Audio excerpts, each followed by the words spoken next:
नमस्कार। तो आज हम डिस्कस करेंगे HPSSC GOIT कंप्यूटर नॉलेज जो आपका NCERT बेस रहेगा। देखिए इसका एक पार्ट हम डिस्कस कर चुके हैं। अगर आपने वो वीडियो नहीं देखी है तो जरूर देखिएगा, और अगर आप चैनल पे पहली बार आए हैं तो चैनल जरूर सब्सक्राइब करके जाइएगा। चलिए फिर स्टार्ट करते हैं। देखिए पिछली वीडियो में हमने डिस्कस किया था कंप्यूटर, जो उसके साइज़ के आधार पर था super computer, main frame computer, mini computer, micro computer. देखिए अब हम डिस्कस करेंगे कंप्यूटर बेस्ड ऑन वर्क। देखिए कंप्यूटर आपके तीन प्रकार के होते हैं, एनालॉग कंप्यूटर, डिजिटल कंप्यूटर और हाइब्रिड कंप्यूटर। देखिए जैसे आपका प्रेशर, टेम्परेचर जिसमें सिग्नल का यूज़ किया जाता है उसे हम एनालॉग कंप्यूटर कहते हैं। डिजिटल कंप्यूटर आपका डेटा को कलेक्ट करने के लिए इसका उपयोग किया जाता है, जैसे आपका घरेलू कार्य हो गए, कोई भी ऑफिस वर्क हो गया, उसका हम डिजिटल कंप्यूटर का उपयोग करते हैं। और हाइब्रिड कंप्यूटर जो है वो आपका एनालॉग और जो आपका डिजिटल कंप्यूटर है इन दोनों का मिश्रण है। जैसे आपका ECG पेट्रोल पंप पे जो मीटर चलता है वो आपका हाइब्रिड कंप्यूटर का एक उदाहरण है। देखिए पिछली वीडियो में हमने कंप्यूटर के साइज के आधार पर बांटा था, जिसमें हमने super computer, mini computer, main frame computer, micro computer के बारे में डिस्कस किया था। अब हम थोड़ा सा डिटेल में डिस्कस करेंगे। देखिए सुपर कंप्यूटर, वर्ल्ड का जो फर्स्ट सुपर कंप्यूटर था ये था आपका CDC 6600, जिसका बाद में नाम चेंज करके क्रे 1 रख दिया गया, और इसकी इन्वेंशन की थी सैमुअल क्रे द्वारा। देखिए जिस कंपनी द्वारा इसका निर्माण किया गया था वो थी आपकी CRC क्रे रिसर्च सेंटर, और इसका इन्वेंशन की गई थी अमेरिका में 1976 में। और जो सुपर कंप्यूटर की स्पीड को मापने की इकाई है वो है आपकी फ्लोप्स, जिसकी कई बार आपसे फुल फॉर्म पूछ ली जाती है, फ्लोटिंग पॉइंट ऑपरेशन पर सेकंड। देखिए जो वर्ल्ड का latest most powerful super computer है ये जापान का फुगाकू कंप्यूटर है, इसको जरूर याद रखिएगा। इसके बाद हम डिस्कस करेंगे मेन फ्रेम कंप्यूटर के बारे में। देखिए मेन फ्रेम कंप्यूटर का काम है सर्वर को सेवा प्रदान करना। देखिए जो आपका सुपर कंप्यूटर है उसका हम यूज़ करते हैं वैज्ञानिक पर्पस के लिए। देखिए जो आपका फर्स्ट मेन कंप्यूटर था वो था आपका हार्वर्ड मार्क 1, और जो आपका पॉपुलर मेन फ्रेम कंप्यूटर है ये है आपका यूनिवेक। इसके बाद हम डिस्कस करेंगे मिनी कंप्यूटर के बारे में। देखिए मिनी कंप्यूटर का यूज़ आपका बहुत सारे डेटे को स्टोर करने के लिए किया जाता है। जो आपका पहला मिनी कंप्यूटर था ये था आपका PDP-1, जिसकी फुल फॉर्म आ जाती है कई बार प्रोग्राम्ड डाटा प्रोसेसर 1। इसके बाद हम डिस्कस करेंगे माइक्रो कंप्यूटर के बारे में। देखिए जो आपका फर्स्ट माइक्रो कंप्यूटर था ये था आपका Altier 8800। देखिए घरेलू या ऑफिस काम के लिए माइक्रो कंप्यूटर का यूज़ किया जाता है, जैसे आपका PC और लैपटॉप एग्जाम्पल है माइक्रो कंप्यूटर के। यहाँ से एक क्वेश्चन बनता है कि लैपटॉप के जनक कौन है, ये है आपके एडम ऑसबोर्न। इसके बाद हम डिस्कस करेंगे कंप्यूटर की हिस्ट्री इन इंडिया। देखिए जो फर्स्ट कंप्यूटर इंडिया द्वारा यूज़ किया गया था ये था आपका HEC हरमन इक्विपमेंट कॉरपोरेशन, जो हमने अमेरिका से खरीदा था, और इसका सेटअप किया था हमने कोलकाता में। देखिए जो भारत द्वारा निर्मित पहला कंप्यूटर था ये था आपका सिद्धार्थ, और जो इंडिया द्वारा निर्मित फर्स्ट सुपर कंप्यूटर था ये था आपका परम 8000। देखिए CDEC कंपनी थी, पुणे बेस्ड कंपनी थी CDEC, जिन्होंने 1991 में परम 8000 का निर्माण किया था, और इसका जो इन्वेंटर माना जाता है वो माना जाता है विजय पांडुरंग भाटकर को, विजय पांडुरंग भाटकर को। और जो आपकी CDEC की फुल फॉर्म कई बार पूछ ली जाती है, centre for development advance computing. इसके बाद हम कुछ और कंप्यूटर के बारे में डिस्कस करेंगे। देखिए जो आपका फ्लो सोल्वर सुपर कंप्यूटर है ये आपका नेल यानी नेशनल एरोनॉटिकल लेबोरेटरी बेंगलुरु में प्रेजेंट है। अनुपम सुपर कंप्यूटर, इसका यूज़ किया जाता है बार्क मुंबई में। और जो आपका इंडिया का मोस्ट पावरफुल सुपर कंप्यूटर है इसका नाम है आपका परम पदम मिहिर। इसके बाद हम कुछ इंपॉर्टेंट पॉइंट डिस्कस करेंगे। देखिए जो आपकी IC चिप हैं इनका निर्माण किया गया था जैक किल्बी, रोबर और नोए द्वारा। देखिए जो आपकी IBM कंपनी है जिसकी फुल फॉर्म पूछ ली जाती है कई बार, इंटरनेशनल बिजनेस मशीन, इसका जो दूसरा नाम है बिग ब्लू नाम से भी ये कंपनी जानी जाती है। इसकी जो शुरुआत हुई थी वो 1911 में हुई थी हरमन होलोरिथ द्वारा, लेकिन जो इसका नामकरण किया गया था वो किया गया था 1924 में, इसका नाम IBM कर दिया गया था। देखिए वर्ल्ड की फर्स्ट प्रोग्रामर थी लेडी एडा अगस्टा।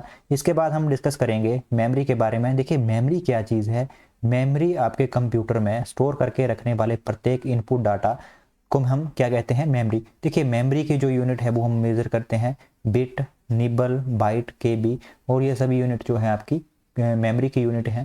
देखिए कंप्यूटर के अंदर जहाँ डाटा स्टोर रहता है उसे हम क्या कहते हैं, हार्ड डिस्क। यहाँ पे हम कुछ यूनिट डिस्कस करेंगे। देखिए यहाँ से एक क्वेश्चन बनता है कि जो स्मॉलेस्ट यूनिट है मेमोरी की वो कौन सी है, वो तो है आपकी बिट यानी बाइनरी डिजिट, जिसको हम लिखते हैं 0 और 1 की फॉर्म में। देखिए 4 बिट में 1 निबल के बराबर, 8 बिट में 1 बाइट के बराबर, 1024 बाइट में 1 किलोबाइट, 1024 KB में 1 मेगाबाइट, 1 MB में आपका 1 GB, और 1024 GB में 1 टेराबाइट। देखिए इसके बाद जो आपकी यूनिट है 1024 टेराबाइट में आपका 1 पेटाबाइट होगा। फिर उसके बाद 1024 पेटाबाइट में एक्साबाइट, 1024 एक्साबाइट में 1 जीटाबाइट, फिर उसके बाद 1024 जीटाबाइट में 1 योटाबाइट। देखिए इसको याद रखने की आपको एक ट्रिक बताते हैं। देखिए यहाँ पे आपकी ट्रिक है BNBK MGT PG। देखिए बी से बनेगा आपका बिट, एन से बनेगा निब्बल, बी से बनेगा बाइट, यहाँ से बनेगा किलोबाइट, मेगाबाइट, गीगाबाइट, टेराबाइट, फिर आपका पेटाबाइट, फिर एक्साबाइट, फिर गीगाबाइट और एंड में आपका बनेगा योटाबाइट। BNBK MGT PG, ये इसका याद रख लीजिएगा आप। यहाँ से एक बात और याद रख लीजिएगा, 1024 को हम लिख सकते हैं 2⁻10 के बराबर। देखिए आपसे पूछा गया हो 1024 मल्टीप्लाई 1024 को, तो इसको हम लिख सकते हैं 2⁻20 के बराबर। देखिए इसके बाद हम डिस्कस करेंगे मेमोरी के टाइप्स। देखिए मेमोरी आपकी दो टाइप्स की होती हैं, प्राइमरी मेमोरी और सेकेंडरी मेमोरी। देखिए जो मेमोरी पहले से ही आपकी डिवाइस में उपस्थित रहती है इसे हम प्राइमरी मेमोरी कहते हैं, यानी प्राथमिक मेमोरी, जिसका एग्जाम्पल है आपका रैम, रोम और कैश मेमोरी। और जो मेमोरी आपसे बाहर से ली गई मेमोरी को हम सेकेंडरी मेमोरी कहते हैं, या तो आपकी द्वितीयक मेमोरी। और इसका जो दूसरा नाम है इसे ऑक्सिलरी मेमोरी के नाम से भी जाना जाता है, या सहायक मेमोरी से नाम से भी जाना जाता है।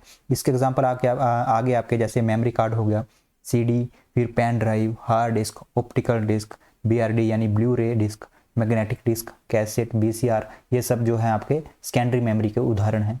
इसके बाद हम डिस्कस करेंगे रैम के बारे में, थोड़ा सा डिटेल में डिस्कस करेंगे। रैम की फुल फॉर्म है आपकी रैंडम एक्सेस मेमोरी, जो प्रेजेंट रहती है मदरबोर्ड पे। देखिए वर्तमान के लिए इस्तेमाल होने वाली मेमोरी आपकी रैंडम एक्सेस मेमोरी है, इसे करंट टाइम मेमोरी भी कहा जाता है। और इसका जो नेचर है वो है आपका वोलेटाइल मेमोरी का। देखिए वोलेटाइल का मीनिंग है आपके, जैसे आप अपना लैपटॉप यूज़ कर रहे हैं, जैसे लाइट चली गई तो आपका डाटा भी उस समय जाता है, जैसे आप यूट्यूब देख रहे हैं तो आपका डाटा भी चला जाएगा वो पूरा। इसलिए इस मेमोरी को आपका अस्थायी मेमोरी या आपका टेम्परेरी मेमोरी के नाम से भी जाना जाता है। देखिए जो टाइप्स हैं रैम के, ये हैं आपके SRAM और DRAM। SRAM की फुल फॉर्म है स्टैटिक रैंडम एक्सेस मेमोरी। देखिए इसे आप परिवर्तित नहीं कर सकते और सबसे कम टाइम के लिए आपकी मेमोरी रिफ्रेश होती है। और जो आपकी DRAM है इसकी फुल फॉर्म है डायनामिक रैंडम एक्सेस मेमोरी, इसे आप चेंज कर सकते हैं। और जो आपकी DRAM है ये 1 मिनट में 1000 बार रिफ्रेश होती है। यहाँ से क्वेश्चन बनता है कि सबसे अधिक रिफ्रेश होने वाली मेमोरी कौन सी है, तो वो है आपकी डायनामिक रैंडम एक्सेस मेमोरी। इसके बाद हम डिस्कस करेंगे रोम के बारे में, जिसकी फुल फॉर्म है रीड ओनली मेमोरी। देखिए डाटा को स्टोर करने का काम रोम का होता है और ये आपकी नॉन वोलेटाइल मेमोरी है, यानी जब आपकी लाइट गई तो आपका डाटा बचा रहता है। इसे इसलिए परमानेंट मेमोरी के तौर पे भी जाना जाता है। इसके जो टाइप्स हैं वो हैं आपके PROM, EPROM और EEPROM।